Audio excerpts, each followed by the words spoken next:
Hey guys, hey all 500 of you.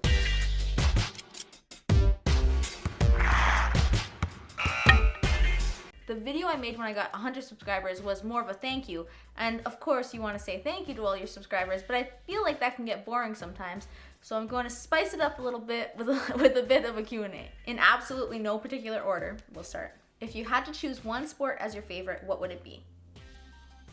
Just kidding, I don't have to think about it. It's hockey. Hockey is my first love, and you know how they say that thing like you'll always remember your first love, whatever with people? I think it's the same for sports. Hockey is my first love. I don't think I will ever love anything as deeply as I love hockey, like sports-wise.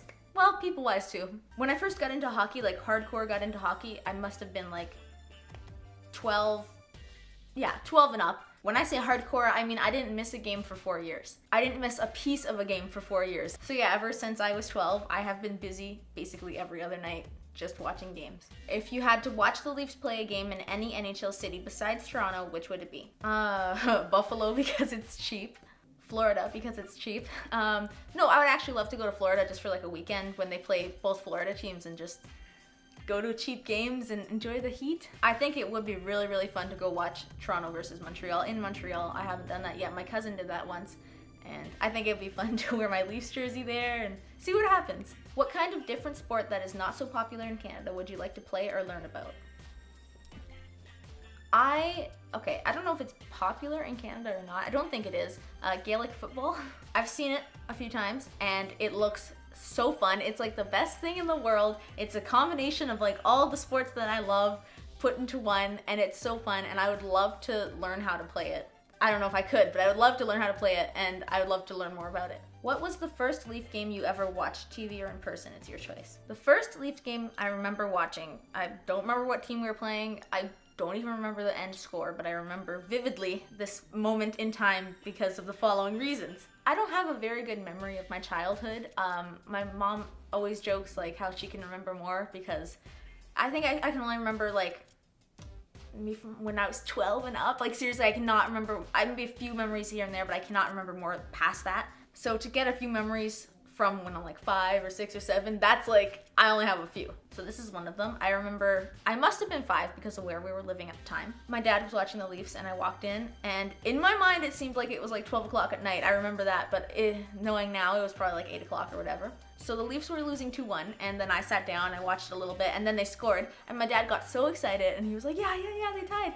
And in my 5-year-old little brain, I could not understand why that was good. So I kept on asking. I was like, what does it matter? They didn't win. And that's so me. That's such a me thing to do. And my dad would say like, but they have a chance now. I'm like, but they didn't win. Why are you getting excited? Anyways, I have since learned why you get excited when it's tied. First Leafs game I've ever watched in person was just a few years ago. I can't remember, 2 or 3 years ago. Yeah, that was the first one. That was fun.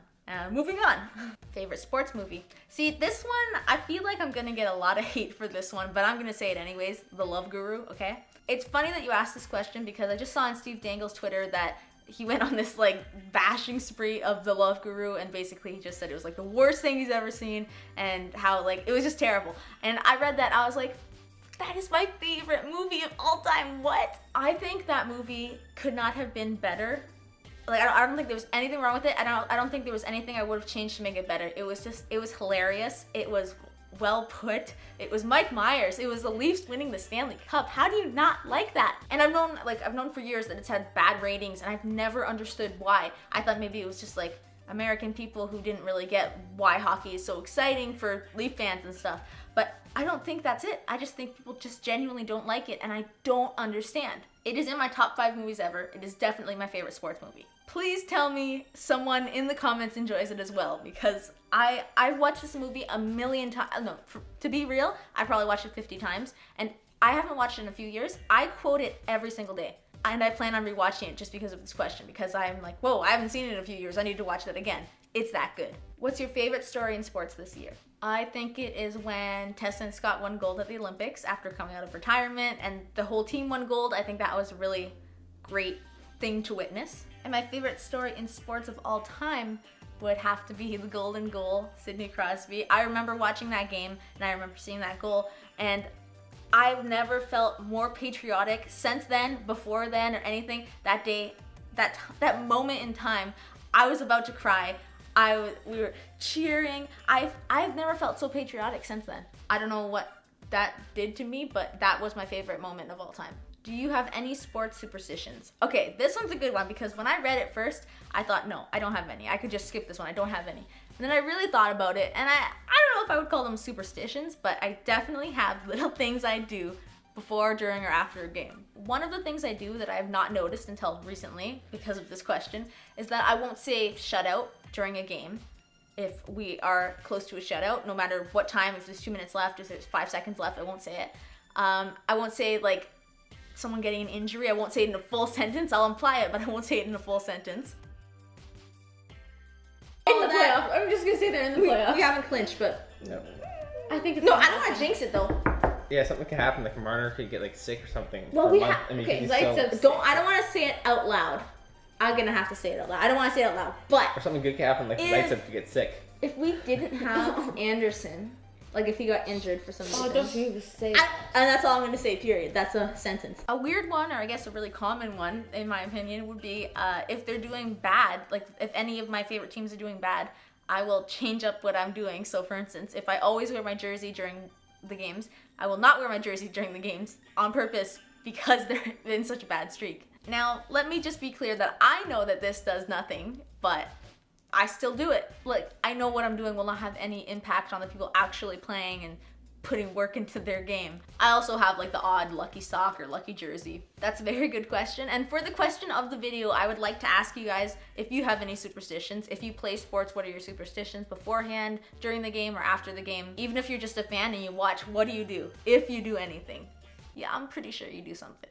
What inspired you to start your own sports talk YouTube channel? I'm pretty sure I talked about this a little bit in my first video, but just to reiterate now that there's 500 people here, how do you pinpoint what inspires someone? You could say that I was inspired by Steve Dangle because that was the first time I was introduced to this actual format of making videos about sports as a normal person. But I didn't start making videos until 4 or 5 years after I started watching Steve Dangle. You could say that when I started watching smaller YouTubers and I realized you don't have to be employed by Sportsnet or any big company, you can just give your opinion on sports.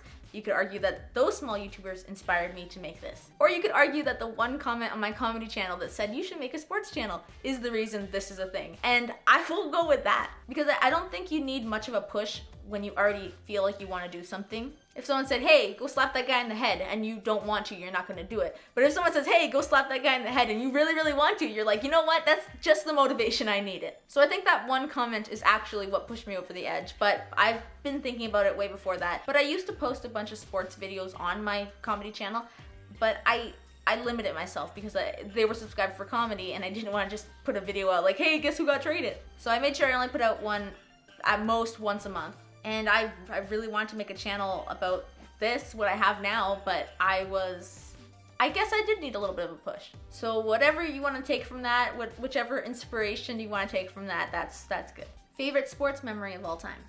Well, I already gave you my Leafs memory, which is very vivid. I already talked about my first Leafs game. I already talked about my favorite sports moment. So let's do something different for this one. My favorite sports memory that are not those two other things. Going to my first outdoor practice for the Leafs was pretty cool. That was my first experience with any NHL anything. I can't remember where it was or when it was, but we went. They had an outdoor practice. That was back when we had Kuhlman and Kessel and all these guys. And it was really cold. I could feel my legs were numb, and they were for like the whole time we were outside, and we must have been outside for like an hour and a half or 2 hours. It was very cold. So it was either that memory, which is my favorite, my first experience with any NHL stuff, or another memory, which is meeting the Stanley Cup. I guess, do you call it meeting the Stanley Cup or whatever, getting to touch the Stanley Cup. The reason why this isn't my favorite memory is because I was standing in line with my siblings and I told them, I'm gonna kiss the cup, I'm gonna kiss the cup and it's gonna be amazing and whatever. And my brother said, no, you shouldn't kiss it because they're gonna kick you out. They're not gonna let you get a picture with it then. And I was like, oh, is that actually, like this was a few years ago. I was like, oh, is that actually gonna happen? I want to get a picture with it. So I was like, okay, I'm not gonna kiss it. So I went up to it, just stood beside it, whatever. And then my brother went up next and he kissed it. And I was like, why did you tell me that, you dick? So yeah, that would have been my favorite memory. A funny memory I have is when I was supposed to meet my grandmother at a Marlies game, and she had the tickets, and they were playing at the ACC. They were doing an ACC series, I think it was last year. So she had the tickets, so we had to meet up before the game. So I couldn't get into like the actual arena. So I said, let's meet at the Starbucks right outside the gate, okay? And if you know where the ACC is, and if you've been inside it, you'll know that there's one Starbucks right outside the gate. So there's one Starbucks, okay? So when we were planning it beforehand, I said, Nana, are you sure you know where the Starbucks is? And she said, yeah, there's only one. I'm like, okay, so we're on the same page here. I can assume you already know what's gonna happen because I'm telling this story. We obviously didn't meet at the Starbucks. I waited at the Starbucks for probably until 10 minutes before the game was supposed to start. I gave up. I bought a ticket. I went inside and I sat down. I watched the entire game without my grandmother and her friend. And then when I was leaving, I was going this way, she was going this way to get on the bus. We crossed paths. And I saw her for like 5 seconds before she had to get on the bus. And the funny thing is, the tickets that I bought were 20 rows above hers. So she was sitting in the rows in front of me, and I couldn't see her because we were talking about the game afterwards, and she was saying, oh, they had the bear there and this and that. And I was like, oh, that's funny. I saw it. It was right in front of me. And she's like, that's funny. It was sitting beside me. And I was like, what? It was sitting beside you and it was right in front of me? So that was so annoying. And I talk about it to this day because, like, I had a ticket and I had to buy another ticket. So yeah, not that Marlies games are crazy expensive, but if you already have a ticket, why would you buy another ticket? Next question, let's please move on.